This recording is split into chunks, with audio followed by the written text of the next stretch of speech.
আইএমএফের কাছ থেকে নতুন করে ঋণ পেতে ইতিবাচক আলোচনা চলছে বলে জানিয়েছেন অর্থমন্ত্রী আমির খসরু মাহমুদ চৌধুরী। সচিবালয় সংস্থাটি প্রতিনিধি দলের সাথে বৈঠক শেষে তিনি আরও বলেন, বাংলাদেশের আর্থিক সংস্কারে সংস্থাটি সন্তুষ্ট, তবে কর আদায় বাড়ানো সহ বেশ কিছু শর্ত দিয়েছে। পে স্কেল বাস্তবায়নে আইএমএফের সহযোগিতার বিষয়ে কোনো আলোচনা হয়নি বলে জানান অর্থমন্ত্রী। রিপোর্টে জানাচ্ছেন মাহবুব কবির চপল।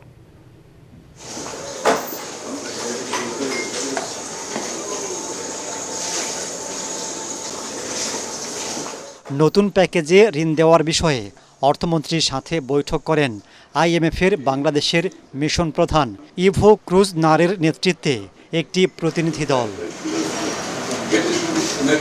ঋণের টাকা সরকার কোন কোন খাতে ব্যয় করবে, স্বচ্ছতা কেমন থাকবে, আর্থিক খাতগুলোর কতটা সংস্কার হয়েছে, এসব বিষয়ে জানতে চান আইএমএফের কর্মকর্তারা। বাংলাদেশের রাজস্ব আয় নিয়ে উদ্বেগ প্রকাশ করেন তারা।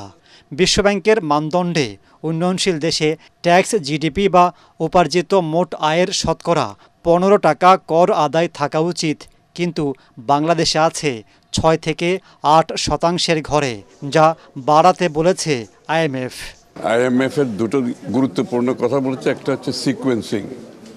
এটা ক্রমান্বয়ে আমাদের বিভিন্ন পরিবর্তনগুলো ক্রমান্বয়ে আসবে, এগুলো ওভারনাইট কিছু করা সম্ভব না। আমাদের ট্যাক্স জিডিপি আরও বাড়াতে হবে, তো সেদিকে আমাদের প্রপোজাল যেগুলো আছে আমরা করে যাচ্ছি। এই পর্যন্ত যে অগ্রগতি হচ্ছে বাংলাদেশের অর্থনীতি, তারা এটাতে সন্তুষ্ট।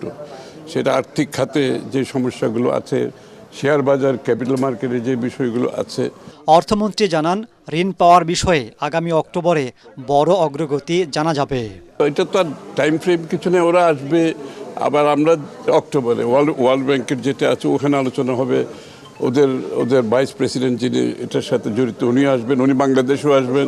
বিভিন্ন খবরে বলা হচ্ছে, নবম পে স্কেল বাস্তবায়নে যে 1,06,000 কোটি টাকার প্রয়োজন হবে, তার জন্য আইএমএফের সহায়তা চাইতে পারে সরকার। তবে অর্থমন্ত্রী জানান, এ বিষয়ে কোনো আলোচনাই হয়নি।